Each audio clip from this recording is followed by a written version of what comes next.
Hello students, welcome to my YouTube channel English genius guidance. यदि अभी तक आपने इस चैनल को सब्सक्राइब नहीं किया है तो इसे सब्सक्राइब कर लें और बेल आइकन को प्रेस करें, जिससे कि हमारे वीडियोस के लेटेस्ट नोटिफिकेशन आप तक पहुंच पाए। तो आइए बिना देर किए हम शुरू करते हैं। यदि मैं आपको एक बात बता दूं, यदि इस पोयम के क्वेश्चन आंसर को आप समझ जाते हैं तो इस पूरे पोयम को समझ जाएंगे कि इस पोयम के माध्यम से जो पोएट हैं हमें क्या समझाने का प्रयास कर रहे हैं। तो हम आपसे यही एक रिक्वेस्ट करेंगे कि इस वीडियो को शुरू से लास्ट तक देखिए। फर्स्ट क्वेश्चन है, there are many ideas about how the world will end, यानी दुनिया का अंत कैसे होगा इस बारे में कई विचार हैं। Do you think the world will and someday, क्या आपको लगता है कि किसी दिन दुनिया खत्म हो जाएगी?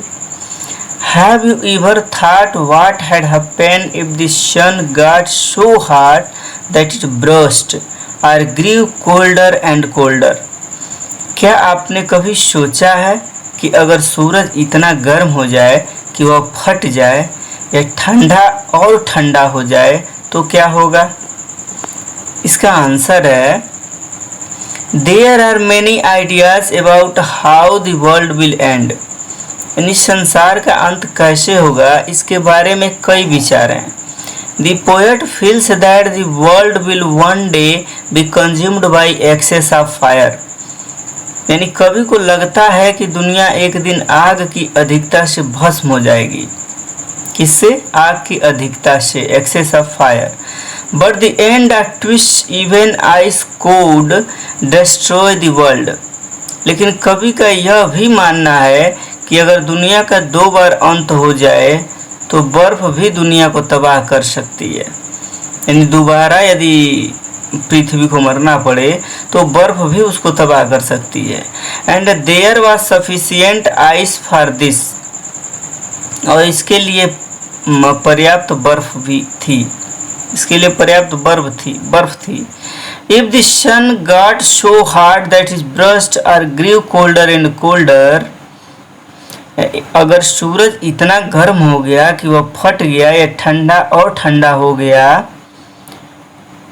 There is a bit of speculation about the end of the world and the beginning of the wisdom,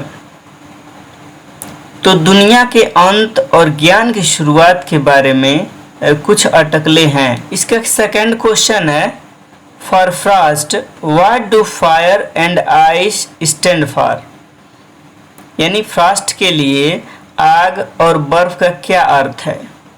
here are some ideas, यहाँ कुछ विचार दिए गए हैं।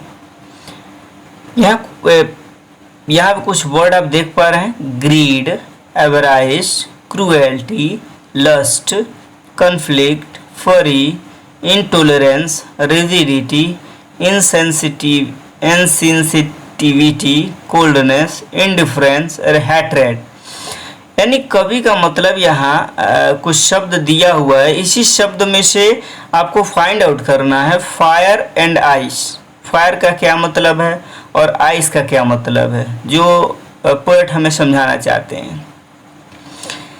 तो यहाँ पे देख पा रहे हैं जो लस्ट मतलब होता है, ग्रीड मतलब होता है लालच, अवरेश में होता है लोभ, और क्रूएल्टी में होता है क्रूरता, लस्ट में होता है वासना, कॉन्फ्लिक्ट मीन्स संघर्ष, फरी मीन्स रोष, इनटॉलरेंस मीन्स असहिष्णुता, रिजिडिटी मीन्स कठोरता, एंड इनसेंसिटिविटी में होता है असंवेदनशीलता, कोल्डनेस में शीतलता, इनडिफरेंस में होता है उदासीनता, एंड हैट्रेड मीन्स घृणा, है ना।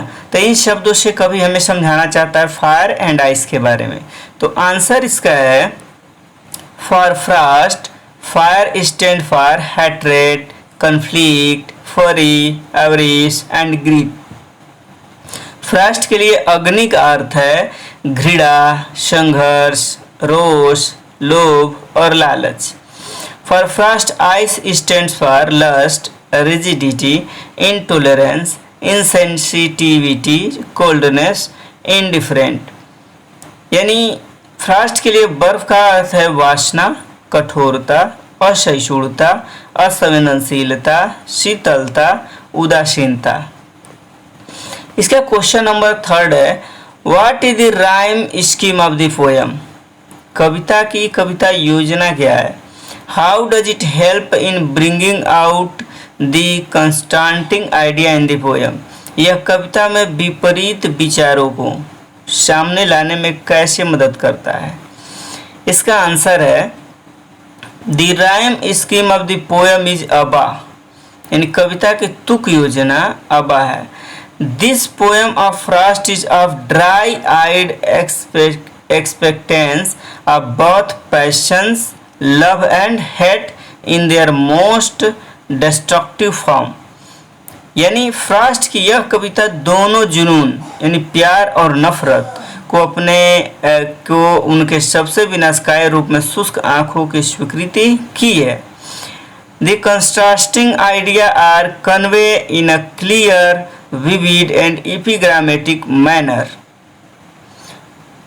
यानी विरोधाभासी विचारों को स्पष्ट, विशद और एपिग्रामेटिक तरीके से व्यक्त किया जाता है। यदि ये वीडियो पसंद आई हो तो इसे लाइक कीजिए, शेयर कीजिए, अपने दोस्तों के पास भी इसको शेयर कीजिए और चैनल पर नए हैं तो सब्सक्राइब कीजिए। Thank you, thanks for watching.